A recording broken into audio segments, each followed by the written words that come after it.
কই দেন। আসসালামু আলাইকুম রহমতুল্লাহ। ভিডিওটি সবাই দেখেন।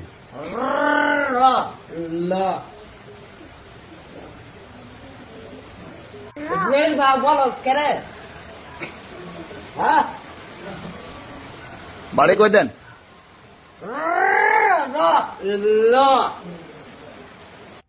বললোই কো হ্যাঁ বীরবা বলে বললা কো এমনি না রাম রাম তারে না ঠিক করো ফ্যান খা কি কন ফ্যান খাবো না আবার কই দেন।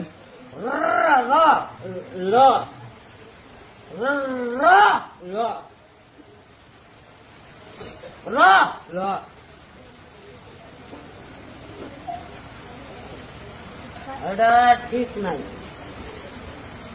সবাই ভিডিওটি শুনলেন তো ছাত্রটা কি পড়তেছে, কিন্তু হুজুর পাশে বসে থাকা অবস্থার মধ্যে ছাত্র এইভাবে কয়ে দিতেছে। ছাত্র কয়ে দিতেছে র, এটি একটি পড়া হলো। কিন্তু হুজুর পাশে বসে থাকা অবস্থার মধ্যে ছাত্র এইভাবে পড়ার সময়ও ছাত্রটা একবারও জফায় দিল না হুজুর।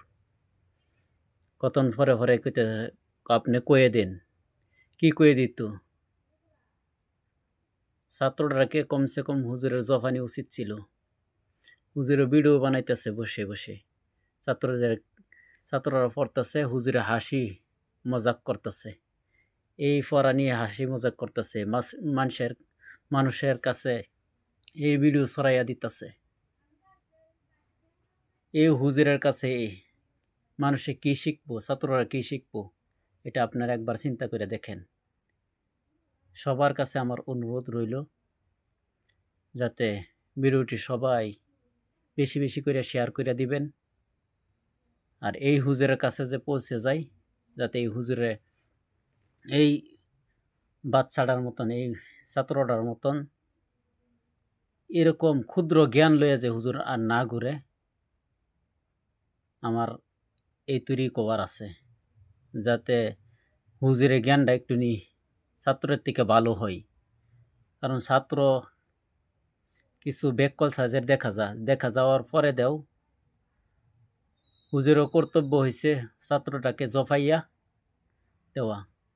আল্লাহ রব্বুল আলমিন এই জ্ঞান দিব, পড়া সহি করার মালিক আল্লাহ রব্বুল আলমিন, কিন্তু হুজুরের কর্তব্য হয়েছে হুজুরের জফাইয়া দেওয়া।